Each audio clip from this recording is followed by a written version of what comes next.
Hello, today I will be performing the cardiovascular, peripheral vascular, and lymphatic systems assessment on my patient today. So first we'll identify you with two identifiers. Can I get your name and date of birth, please? Aaliyah Macias, 5306. And we're going to perform privacy for the assessment, hand hygiene, and then we're going to explain the procedure to the patient, which is going to be, we're doing cardiovascular, peripheral vascular, and lymphatic systems assessment. So first, we're going to ask two pertinent history questions. Do you have any history of shortness of breath? No. Any cough? No. Okay, good. And do you have any swelling in your lymph nodes at all? No. No swelling in your lymph nodes. Any family history of lymphatic problems? No. All right, good. First, we're going to palpate your carotid artery bilaterally, but we're not going to do it at the same time because then you could pass out.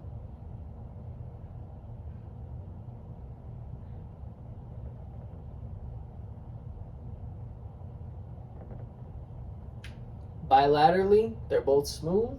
I don't feel any extra sound, extra feelings, or any of them that are too profound on one side. Next, we're gonna inspect your apical. Actually, first we're gonna auscultate your carotid artery with our stethoscope to hear for any bruits.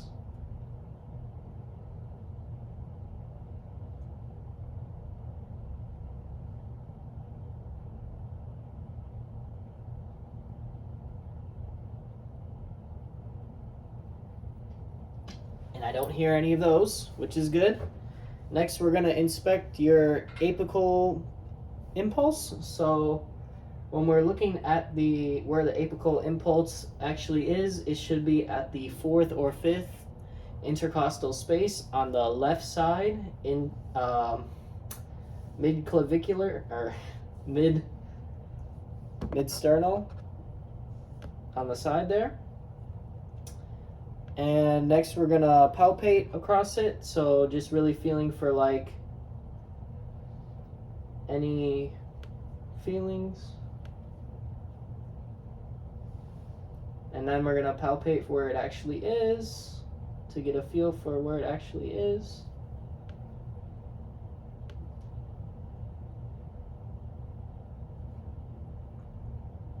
And it looks good, feels good. Now we're going to palpate across your entire pericardium to feel for any tenderness or any axillary rotation of your heart.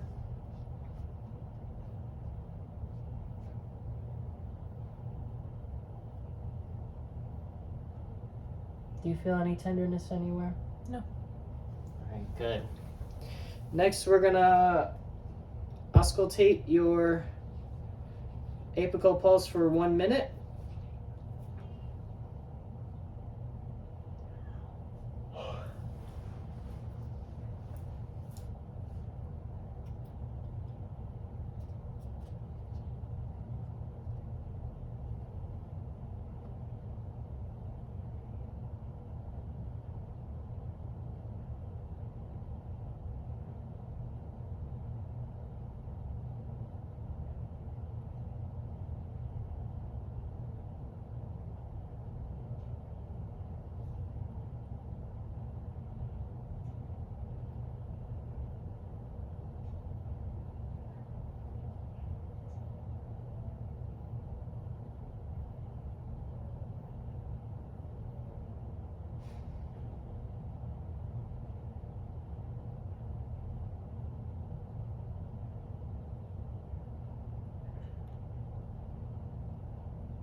And it sounds good. The rate and rhythm of her heart was good. There was no irregularities or abnormalities in the rhythm. The rate was pretty consistent. And I've Felt it at the 5th intercostal space in our heart. Next, we are going to feel at the 5 places on her heart with our diaphragm first. So we're first going to go by the aortic valve, which is on the 2nd intercostal space on her right side.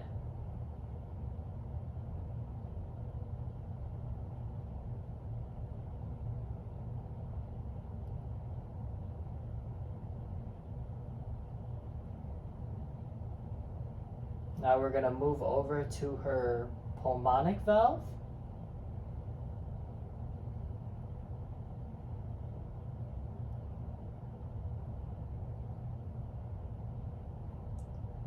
And then if we were doing Erb's point, it would be on the 3rd intercostal space right underneath it, which is right here.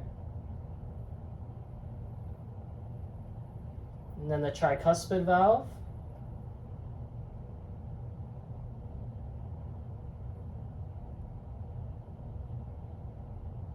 And then finally the mitral valve.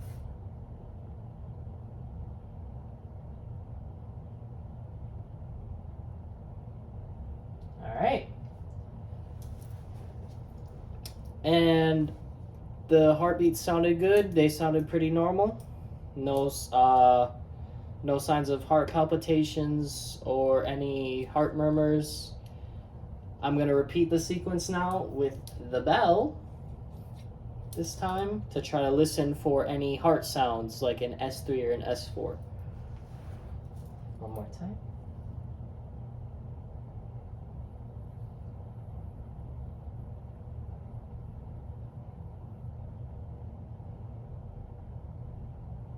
Aortic and the pulmonary.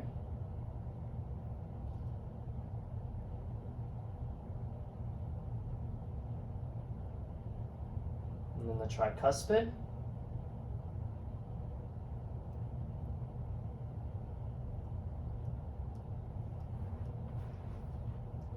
And then the mitral valve.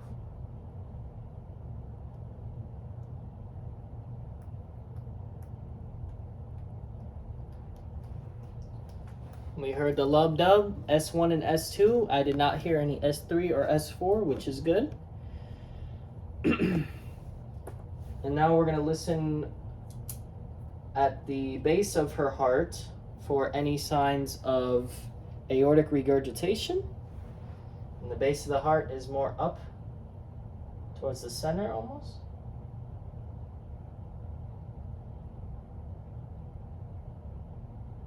And then one more time at the apex of the heart for mitral stenosis.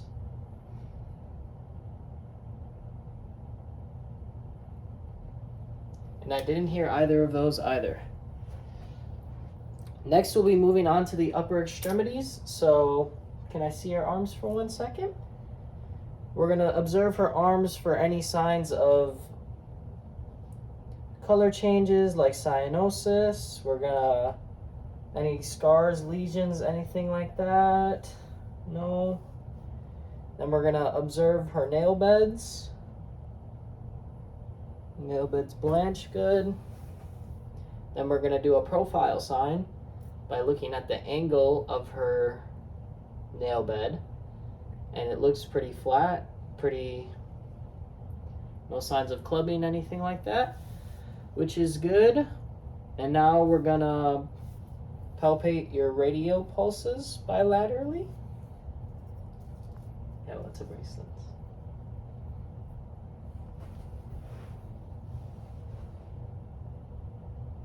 Feel for that.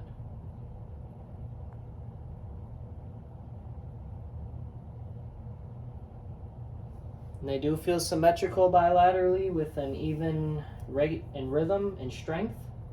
Next, we're going to go for your brachial pulses.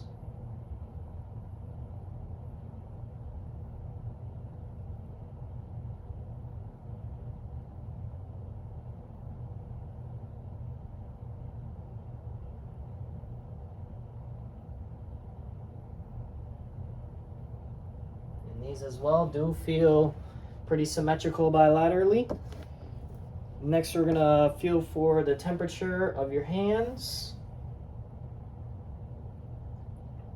Looking at the texture.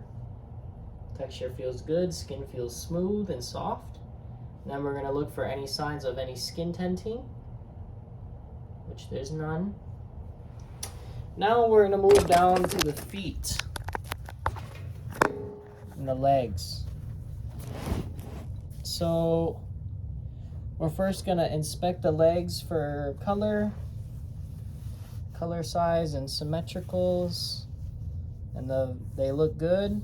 No signs of any cyanosis, color changes, anything like that.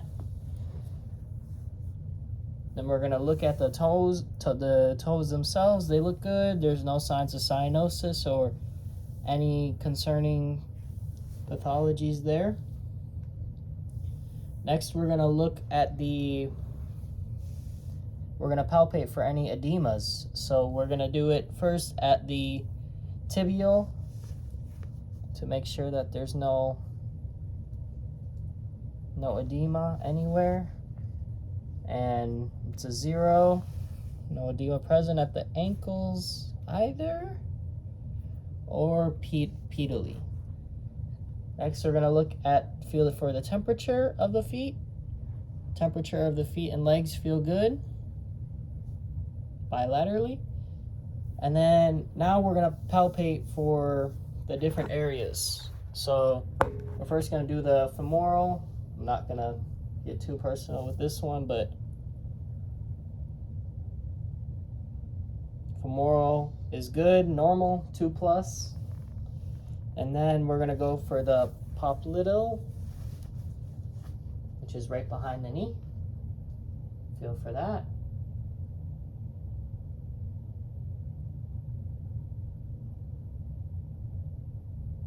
Bilaterally.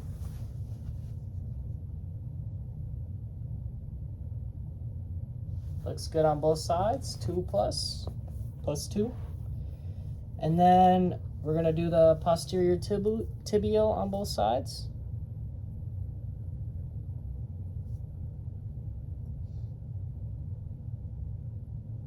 And those both feel good. And then finally, the dorsalis pedis on the front of the foot.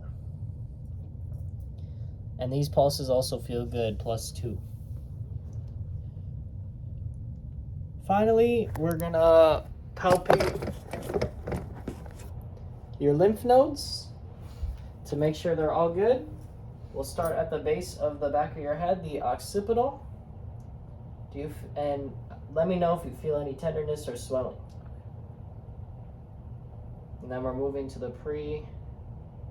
preocular, postocular, submental, submandibular, the jugular gastric, the superficial cervical, the deep cervical, the posterior cervical, and then the supraclavicular. And those all feel good. Did you feel any tenderness or swelling anywhere? No. And then at the end of our assessment, we would let the patient know of any abnormal findings, which there wasn't, and document them appropriately. Thank you.